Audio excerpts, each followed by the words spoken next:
తండ్రి తండ్రి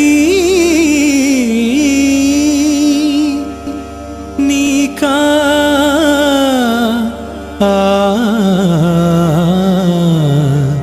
కఠిన శ్రమలు నీకా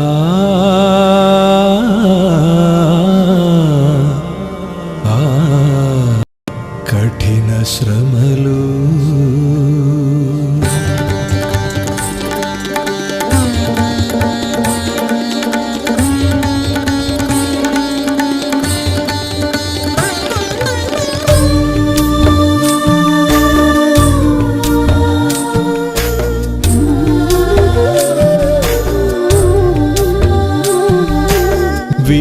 వివరించతరమా నీ సిలువ యాగం వర్ణింప సఖ్యమా ఆ ఘోర మరణం వివరించతరమా నీ సిలువ యాగం వర్ణింప సఖ్యమా ఆ ఘోర మరణం మొత్తబడితివి నలుగగొట్టబడితివి మొత్తబడితివి నలుగగొట్టబడితివి ఆ కఠిన శ్రమలు ఎటుల ఓర్చితివి నా యేసయ్యా ఆ కఠిన శ్రమలు ఎటుల ఓర్చితివి నా యేసయ్యా వివరించతరమా నీ సిలువ యాగం వర్ణింప సఖ్యమా ఆ ఘోర మరణం. క్రీస్తునందు ప్రియా దేవుని ప్రార్థన టీవీ ప్రేక్షకుల అందరికీ ప్రభువును మన రక్షకుడైన యేసు క్రీస్తు వారి ప్రశస్తమైన నామంలో మీ అందరికీ శుభవందనాలు తెలియజేస్తూ ఉన్నాను. బాగున్నారండి? సంతోషం. ఇక వాక్యపు లోతునకు వెళ్దాం. ఓకేనా? పరిశుద్ధ గ్రంథంలో నుంచి యెషయా గ్రంథం 58వ అధ్యాయము 3వ వాక్యం నుంచి చదువుకుందాం. నేను ఉపవాసముండగా మా ప్రాణములను ఆయాసపరుచుకొనగా నీవు ఎందుకు లక్ష్య పెట్టవు అని అందరు. ఉపవాస దినమున మీరు వ్యాపారము చేయుదురు, మీ పనివారి చేత కఠినమైన పనులు చేయించుదరు. మీరు కలహపడుతూ వివాదము చేయుచు అన్యాయముగా గుద్దులాడుచు ఉపవాసముందురు. మీ కంఠధ్వని పరమున వినబడునట్లుగా మీరు ఇప్పుడు ఉపవాసము ఉండరు. అట్టి ఉపవాసం అనుకూలమా? మనుష్యుడు తన ప్రాణమును బాధపరచుకొనవలసిన దినము అట్టిదేనా? ఒకడు జమ్ము వలె తల వంచుకొని గోనె పట్ట కట్టుకొని బూడిద పూచుకొని కూర్చుండుట ఉపవాసమా? అట్టి ఉపవాసం యెహోవాకు ప్రీతికరమని మీరు అనుకొందురా? దుర్మార్గులు కట్టిన కట్లను ఇప్పుటయు కాడిమాను మేకులు తీయుటయు బాధింపబడు వారిని పత్తి కాడిని ఇరగొట్టుటయు నేను ఏర్పరచుకొనిన ఉపవాసము కదా. నీ ఆహారము ఆకలి కొనిన వారికి పెట్టుటయు మీ రక్త సంబంధికి మొక్కము తప్పించుకొనుక ఉండుటయు దిక్కుమాలిన బీదలను ఇంట చేర్చుకొనుటయు వస్త్రహీనుడు నీకు కనపడినప్పుడు వస్త్రములిచ్చుటయు ఇదియే కదా నాకు ఇష్టమైన ఉపవాసం. చిన్న ప్రార్థన చేసుకుందాం. తల్లు వంచండి. మహాగణుడమైన తండ్రి, స్తోత్రములు ప్రభు. ఈ యొక్క 40 దినములలో మేము నీ సేవ దృక్పథములో కొనసాగే భాగ్యం మాకందరికీ అనుగ్రహించమని ఈ వాక్యములు నా స్పిరిట్ ప్రజ్వలింపచేయమని పరిశుద్ధాత్మదేవుడా మా మంచి బోధకుడవై మాకు బోధించమని వినగల చెవి, గ్రహించగల హృదయము, మాకు సిద్ధపాటు హృదయము, మనస్సు దయచేయమని యేసునామములో ప్రార్థన చేస్తున్నాను తండ్రి. Amen, amen, amen. God bless ఇవ్వండి. మీ అందరికీ మరొకసారి వందనాలు. యెషయా చాలా గొప్ప ప్రవక్త. ప్రభు యెషయాతో జరగబోయే విషయాలను ఆయనకు బయలుపరిచే దేవుడు మన దేవుడు. ఆ ప్రవక్త కూడా చాలా రోషము కలిగిన ప్రవక్త. యెషయా దేవునితో కలిగిన రిలేషన్, దేవునితో కలిగిన బంధం, ఆ వాత్సల్యత సమస్తము ఆయన పొందుకున్నాడు దేవుని ద్వారా. ఆయన మాట్లాడుతూ ఈ మాటలను, మనం చదువుకున్న మాటలను యెషయా గ్రంథం 58వ అధ్యాయము 14 వాక్యాలలో పొందుపరిచాడు. మనం ఏం చేయాలి, ఏమి చేయకూడదు, ఏమి చేస్తే అది ఉపవాసం కింద పరిగణించబడుతుంది, ఏమి చేస్తే మనకు ఉపవాసం కింద లెక్కించబడుతుంది, ఈ విషయాలను పొందుపరిచాడు దేవుడు. ఆయనకు విశదీకరించాడు దేవుడు, విశ్లేషణ చేశాడు దేవుడు. కనుక ప్రియ సంగమా, ఆ మాటలు ఇప్పుడు కూడా మనతో మాట్లాడుతున్నాడు పరిశుద్ధాత్మ దేవుడు. మనం ఒకసారి యేవేలు గ్రంథానికి వెళ్తే యేవేలు గ్రంథం 2వ అధ్యాయము 12వ వాక్యము మనకు తెలిసిన వాక్యమే. ఇప్పుడైనను నా ప్రియ సహోదరి సహోదరుడా, ఇప్పుడైనను మీరు ఉపవాసముండి కన్నీరు విడుచుచు దుఃఖించుచు మనపూర్వకంగా తిరిగి నా వద్దకు రండి. ఇదే యెహోవా వాక్కు. చూసారా మన ప్రభు ఎంత జాలిపరుడు. ఎటువంటి పరిస్థితుల్లో ఉన్నవో నాకు అనవసరం, ఏ స్థితిలో ఉన్నవో నాకు అనవసరం, నీ స్థితిగతులు ఏమిటో నాకు తెలుసు. ఎప్పుడైనాను మనపూర్వకంగా నా సన్నిధికి రా పిలుస్తున్నాడు దేవుడు. దినమెల్లా తన చేతులను చాచి పిలుస్తాడు ప్రభు. నా ప్రియ సహోదరి, నా ప్రియ సహోదరుడా, ఎంతకాలము ఏం పనులు చేశామన్నది నో నథింగ్.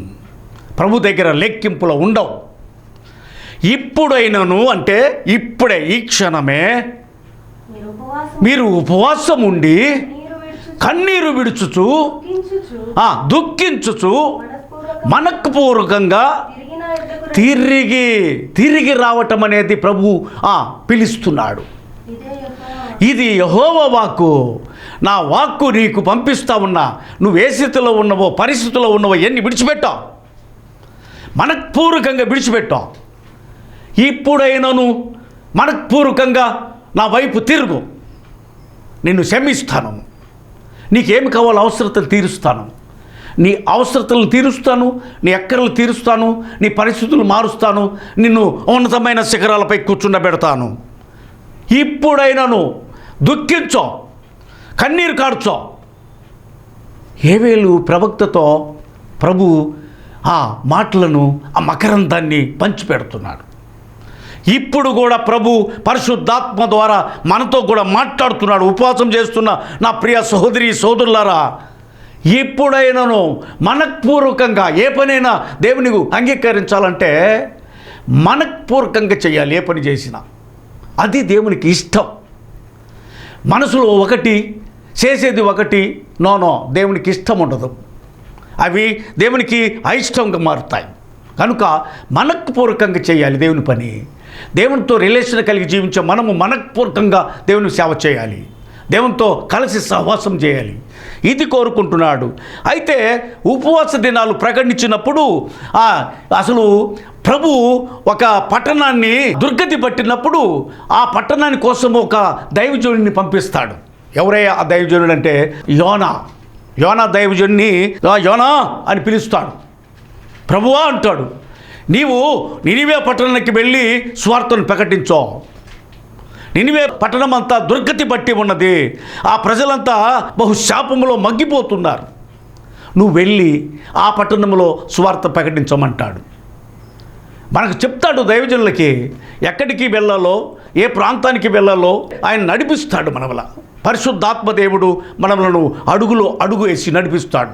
ఆయన అడుగు వేసి నడిపిస్తాడండి. ఇది రిలేషన్, పరిశుద్ధాత్మకు మనకున్న కనెక్షన్. మనం ఎక్కడికి వెళ్ళాలన్నా ఏం చేయాలన్నా మనం కాదు, పరిశుద్ధాత్ముడు నడిపింపు. ఆయన నడిపించకపోతే మనం ఒక్క అడుగు తీసి ఒక్క అడుగు పెట్టలేం. దేవుడైన యెహోవా యోనాతో చెప్పినప్పుడు యోనా వెళ్ళి ఏం చేశాడు తెలుసా? యోనా గ్రంథం 3వ అధ్యాయం 5వ వాక్యం చదువుకుందాం. నినివే పట్టణస్థుల వారు దేవుని యందు విశ్వాసముంచి ఉపవాస దినము చాటించి గనులేమి అల్పులేమి అందరును గోనె పట్ట కట్టుకొని ఇట్లా ప్రజలందరూ ఆ యొక్క నినివే పట్టణస్థులందరూ ఒక్క దినము యోనా స్వార్థ ప్రకటించినప్పుడు గోనె పట్ట కట్టుకొని బూడిదలో కూర్చొని ఉపవాస దినము ప్రకటించారు అనే విషయము రాజునకు వినబడెను. అతడును తన సింహాసనము దిగి తన రాజవస్త్రములు తీర్చిపడవేసి గోనె పట్ట కట్టుకొని బూడిదలో కూర్చుండెను. చూసారా, బూడిదలో కూర్చున్నాడు రాజు. మనం ఏం చేస్తున్నామో మనకు కొంచెం ఉంటే చాలు, కింద కూర్చోలేం. మనకు కుర్చీలు కావాలి, గొప్ప గొప్ప విషయాలు కావాలి. రాజు ఆయన సింహాసనం విడిచిపెట్టేశాడు, ఆ వస్త్రములు విడిచిపెట్టేశాడు, గోనె పట్ట కట్టుకున్నాడు, బూడిదలో కూర్చున్నాడు. కూర్చొని ఏం చెప్పి ప్రకటించాడో తెలుసా? మరియు రాజైన తానును ఆయన మంత్రులను ఆజ్ఞయ్యగా ఒకవేళ ఈ దుర్గతి మన నుంచి తొలగిపోవాలంటే ఒకవేళ దేవుని మనస్సు త్రిప్పుకొని అది విషయం, దేవుడు మనసు త్రిప్పుకుంటాడనే విషయం రాజుకు తెలియబడింది. మనం ఈ స్థితి ఉపవాస దినం ప్రకటించి కార్యాలు సాధించుకోవటం కోసం, మన కోసం కాదు. మనం ఉపవాసం తిని మనమేదో బ్లెస్సింగ్ పొందటానికి కోసం కాదు, ఇతరుల కోసం ప్రార్థన చేయాలి. ఇతరుల కోసం వాళ్ళ జీవితాలు బాగుండాలని, ఆ కుటుంబాలు బాగుండాలని, అందరూ బాగుండాలని కోరుకోవాలి. అయితే వీళ్ళు ఇట్టి రీతిగా పశువులేమి అన్నీ కూడా నీళ్లు కూడా తాకుండా ఉపవాస దినము ప్రకటించి ఉపవాసం చేశారు. చేస్తే ఏమైంది? దేవుడు మనసు త్రిప్పుకొనేను. మరి యోనా అంటాడు 4వ అధ్యాయము ఆ యొక్క 2వ వాక్యంలో చూస్తే యోనా చాలా తేటగా మాట్లాడుతాడు ప్రభుతో. చూడండి, యెహోవా నేను నా దేశమందుండగా ఇట్లు జరుగునని, ఎట్లో నీవు మనసు తిప్పుకుంటావని, వాళ్ళని క్షమిస్తావని, ఈ విషయాలు నాకు తెలుసు ముందుగానే. అందుకని నేను ఏం చేశానో తెలుసా? నినివే పట్టణానికి వెళ్లకుండా తర్షీషుకు ప్రయాణం అయితిని. నీవు జాలిపడు అని తెలుసు, కరుణ సంపన్నుడు అని తెలుసు, అత్యంత కృప కలిగినవా దేవుడు అని తెలుసు నాకు. కటాక్షమును జాలియును బహు శాంతమును అత్యంత కృప కలిగిన దేవుడవని పశ్చాత్తాపపడి కీడు చేయక మానుదు అని నేను తెలుసుకొని దానికి ముందుగానే తార్షీషునకు పారిపోతిని. దేవా, నీవు ఎలాంటి వాడవని నాకు తెలీదా?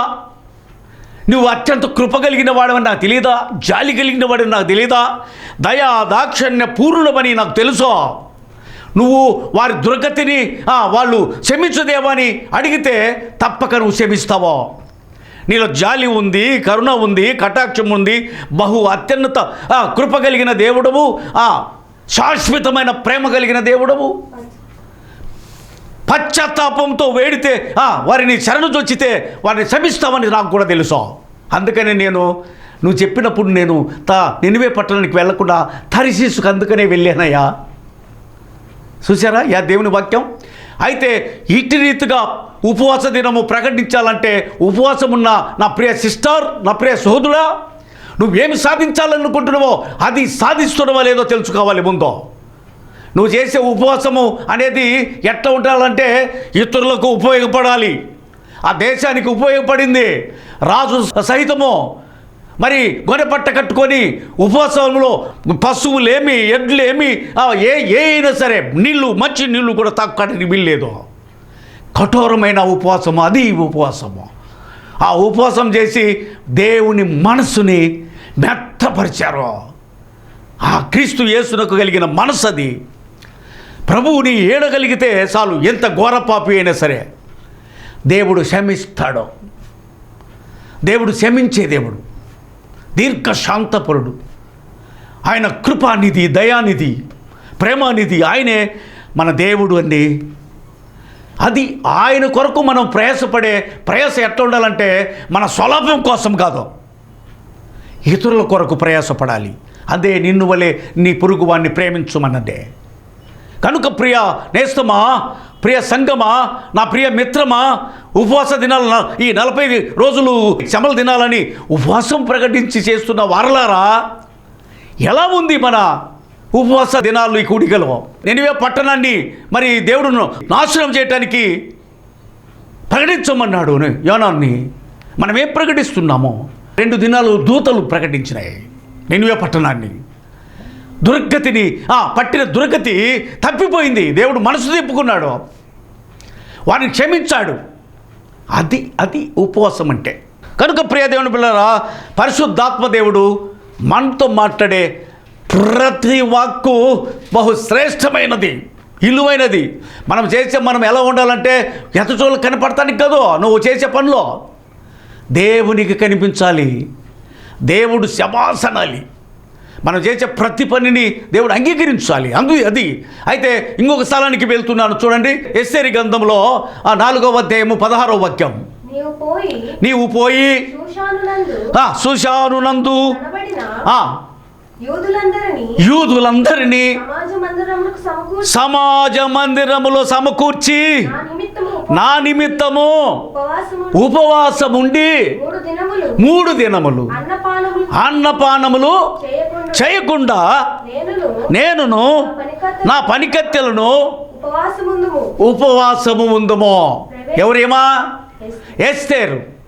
ఏం జరిగింది అక్కడ చాలా దారుణం జరిగింది. ఒకడున్నాడు, ఆమానని వాడు నీచుడు అన్నమాట, బహు దుర్మార్గుడు. మొద్దుకయ్యి ఆ ద్వారపాలకుడి దగ్గర ఉన్నప్పుడు ఇటు సైన్యాధిపతి వెళ్తుంటే వీడికి నమస్కారం చేయలేదంట. చూసారా, చాలామంది ఈ దినాలలో అయ్యగారు వస్తున్నట్టు వందనాలు చేయలేదని ఈడ్చపడోళ్ళు కూడా లేకపోలేదు. నోనో ప్రియమిత్రమా, వాక్యం అనేది బాగా హృదయంలో జీర్ణించుకుంటే నువ్వు తగ్గించుకుంటావు. నువ్వు తగ్గించుకొని నీ సిస్టర్ కానీ నీ సోదరులు కానీ ప్రేమిస్తావు. ఈ మొద్దుక ఏమి చేయట్లేదు, వీడికి నమస్కారం పెట్టట్లేదు. ఆమానికి పెట్టకపోయేలేకే ఈడేం చేశాడంటే ఈయన చంపిపడేయాలని ప్లాన్ చేశాడు.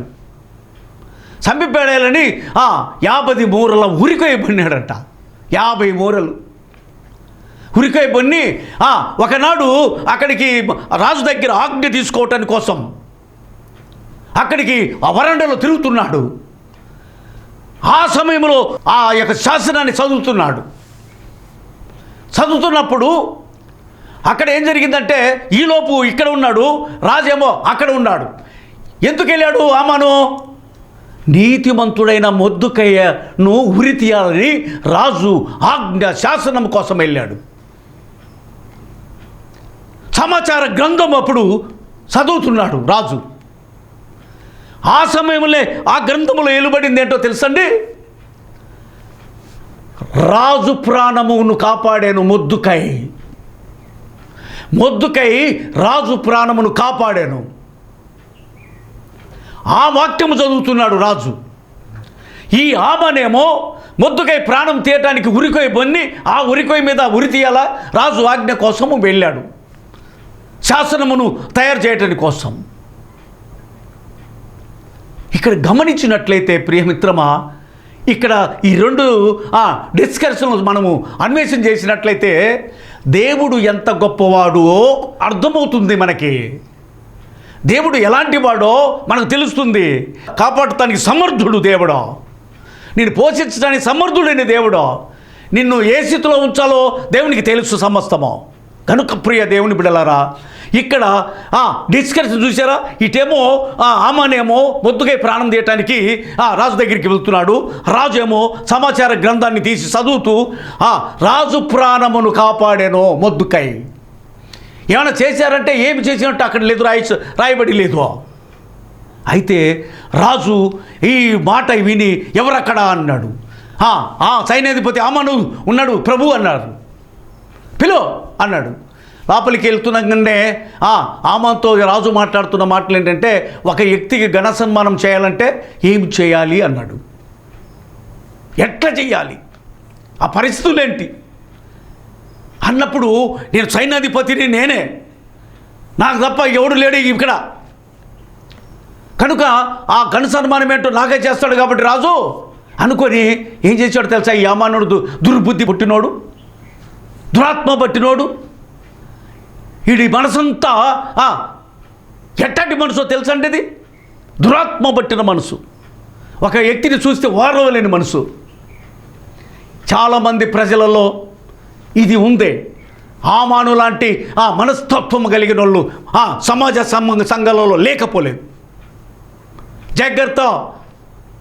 ఈ ఆమాను అనే వాడిని ఏం చేశాడు అడిగినప్పుడు చెప్పాడు. ఏమని చెప్తున్నాడు తెలుసా? ఆమాను, రాజు ఎక్కే గుర్రమును ఎక్కించాలి, రాజు వస్త్రములు ధరింపజేయాలి, రాజు పెట్టిన కిరీటము పెట్టాలి, ఏంటంటే మొత్తము తిప్పాలి, ఈ ఘన సన్మానం చేయాలి. రాజు అలాగనా ఆమను? అయితే అదిగో ఆ ద్వారపాలకుడు అయినటువంటి మొద్దుకాయ్ వెళ్ళిపోయి నువ్వు ఏదైతే చెప్పావో అదంతా చేయమన్నాడు. ఏమైంది ఇప్పుడు? గ్రహించావా వాక్యము? ఎప్పుడైనా గ్రహించావా వాక్యం? ఎంతకాలమో నాది, నేను 30 సంవత్సరాలు, 40 సంవత్సరాలు, 50 సంవత్సరాలు దేవునితో నేను ప్రయాణం చేస్తున్నాను. దేవునితో కాదు ప్రయాణం చేసేది నువ్వు. దేవునితో ప్రయాణం చేస్తే దేవుడు ఆధ్యాత్మికమైన జీవితంలో ఎదుగుదల ఉంటుంది. ఆత్మీయ సత్యములు, ఆత్మీయ మర్మములు, ఆత్మీయ స్థితిలో ఉంటావు. ఆత్మీయ స్థితిలో ఎదుగుతూ ఉంటావు, తిన్నగా ఎదుగుతూ ఉంటావు, వంకటిగ్రపోకుండా. కనుక ప్రియ మిత్రమా, ఇక్కడ దేవుడు ఎంత గొప్ప కార్యం చేశాడో. నీతిమంతుడైన మొద్దుకాయని ఘన సన్మానం ఎవడైతే చంపడానికి ప్లాన్ చేశాడో, ఆ 53 ఉరికాయలో ఉరి తీయాలనుకున్నాడో వాడితోనే ఘన సన్మానం చేయించాడు దేవుడు. నీకు చేయడా దేవుడు? నాకు చేయడా దేవుడు? ఇది వాస్తవం, సత్యం, సర్వసత్యము. దీనికి మించినది ఇంకొకటి మరొకటి లేదు.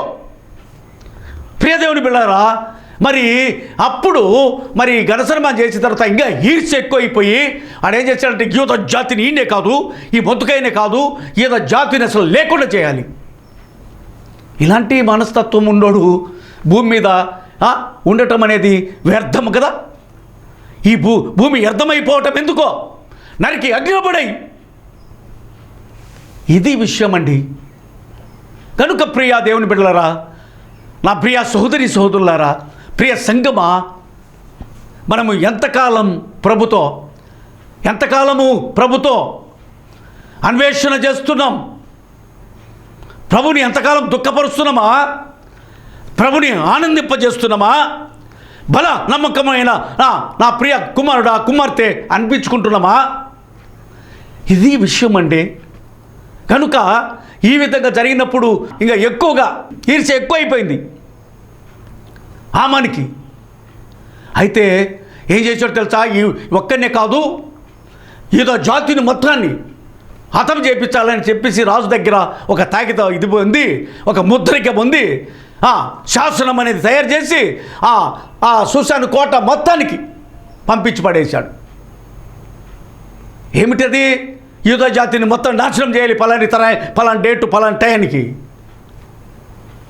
ఈ విషయము మొర్దెకైకి తెలియబడి అప్పుడు తన కుమార్తె అయినటువంటి ఎస్తేరుకి కబురు పెట్టి, ఇది పరిస్థితి, నువ్వు రాజా కులువులో ఉన్నవేమో, రాణిగా ఉన్నవేమో, అది కూడా ఉండదు, నువ్వు ఎట్టి పరిస్థితులైనా సరే నీ జాతిని రక్షించుకోవాలి. అప్పుడు ఉపవాసం ప్రకటించింది. ఉపవాసం ప్రకటించి అక్కడికి రాజు దగ్గరికి వెళ్ళని ఆ సందర్భంలో కూడా మరి 3 దినాలు ఉపవాసము చేసి వెళ్ళి రాజు కొలువులో నిలబడ్డప్పుడు రాజు దండం, ఆమెపై జాలి కరుణ కటాక్షం కలిగింది రాజుకే.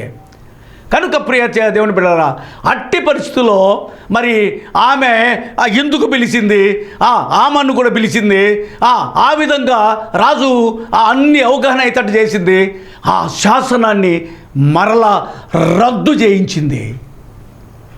అది మనం చేయాల్సి ఉన్నది. ఎతటోడు బాగుంటే వర్చ లేకుండా కాదు, ఎతటి వ్యక్తి ఇలా ఉంటే నువ్వు అది ఇది కాదు, అవి చెప్పకూడదు. ఇది విషయం. కనుక ప్రియ నేస్తమా, నా ప్రియ మిత్రమా, దేవుడి సొత్తైన ప్రజలారా, మనము ఉపవాసం చేస్తున్నామంటే ఒకటి సాధించాలి. అది దానికోసం చేయాలి, మన కోసం కాదు, మన కుటుంబం పిల్లల కోసం కాదు, మనమే కాదు, మన పొరుగువారు బాగుండాలని కోరుకోవాలి. అది ఉపవాసం అంటే. అందుకనే యెషయా గ్రంథంలో ప్రభువు మాట్లాడిన మాటలవి. 7వ వాక్యం ఒకసారి చదువుకుందాం. యెషయా గ్రంథం 58 7వ వాక్యం. నీ ఆహారం ఆకలి కొనిన వారికి పెట్టుటయు, నీ రక్త సంబంధికి ముఖము తప్పించకుండా ఉండుటయు, దిక్కుమాలిన బీదలను ఇంట చేర్చుకున్నటయు, వస్త్రహీనుడు నీ కనబడినప్పుడు వారికి వస్త్రములు ఇచ్చుటయు, ఇదియే కదా నాకు ఇష్టమైన ఉపవాసము. అప్పుడు నినివే పట్టణస్థుల ఉపవాస కూడికను దేవుడు అంగీకరించి మనసు త్రిప్పుకొని వారిని రక్షించాడు. అది విషయం. రక్షించినప్పుడు యోనాకే కొంచెము కోపం వచ్చి వెళ్ళిపోయి అక్కడ కూర్చున్నాడు. ఎక్కడ? ఆ పట్టణానికి ఎడంగా వెళ్ళి కూర్చొని అక్కడ ఉంటే ఒక సొరపాది మొలిసి అప్పుడే అది ఇది అయిపోతే అంతలోనే మొలిసి, దానికోసమే నువ్వు ఇంత అయితే మరి నా ప్రజలను నేను ఎలాగనుకున్నావు యోనా? దేవుని కార్యాలు గొప్పయండి. దేవుని కార్యాలు కంటికి కనబడ, చెవికి కనబడ, గొప్పవి. కనుక మరి అట్టి రీతిగా నినివే పట్టణాన్ని రక్షించుకున్నారు ఉపవాస దినాలు ప్రకటించి. అట్టి రీతిగా ఎస్తేరు తన జనాంగాన్ని, యూదా జనాంగాన్ని రక్షించుకుంది. అలాగనే మనపూర్వకంగా ఉపవాసం ఉంటే మనం చేయవలసిన పనులేంటో దేవుడు బోధించాడు మనకి, సున్నంగా బహు విశదీకరించాడు ఈ వాక్యము చేత. కనుక ప్రియ సంగమా, ప్రియ నేస్తమా, మనం చేస్తున్న పని ఎతటి వారికి ఉపయోగపడాలి. అట్టి కృప, అట్టి మహిమేశ్వర్యం దేవుడు మనందరికీ దయచేయునుగాక. దేవుడి వాక్యం దీవించి ఆశీర్వదించునుగాక. ప్రార్థన చేసుకుందాం. తల్లోంచండి, కళ్ళు మూసుకోండి. మహాగణుడమైన పరిశుద్ధుడమైన తండ్రి, మమ్మల్ని మిక్కిలిగా ప్రేమిస్తున్న దేవ స్తోత్రములు. మీరు నాయన ఈ దినములలో, ఈ 40 రోజుల ఉపవాస దినాలలో మేము నీ సన్నిధిలో ఎల్లగలపాలో ఏమి చేయాలి, మేమేమి చేస్తే నిజమైన మీకు ఉపవాసంగా పరిగణించబడుతుంది, ఈ విషయాలన్నీ కొన్ని విషయాలు మాకు విశదీకరించిన దేవుడవు. అందును బట్టి కృతజ్ఞతలు చెల్లిస్తున్నాం. ప్రతి బిడ్డను, ఉపవాసం చేస్తున్న ప్రతి బిడ్డను, శ్రమల దినాలలో ఉన్న ప్రతి బిడ్డను ఆశీర్వాదక దీవెనకరంగా మార్చమని, బలము శక్తిని చేకూర్చమని యేసు నామములో ప్రార్థన చేస్తున్నాను తండ్రి. ఆమేన్, ఆమేన్, ఆమేన్. మన తండ్రి అయిన దేవుని నుండి, కుమారుడైన యేసుక్రీస్తు ప్రభుల వారి నుండి, పరిశుద్ధాత్మ దేవుని అన్యోన్య సహవాసము సన్నిధి మనకును సకల పరిశుద్ధులకును సదాకాలము తోడై ఉండునుగాక. ఆమేన్, ఆమేన్, ఆమేన్. గాడ్ బ్లెస్ యు అండి. మీ అందరికీ వందనాలు.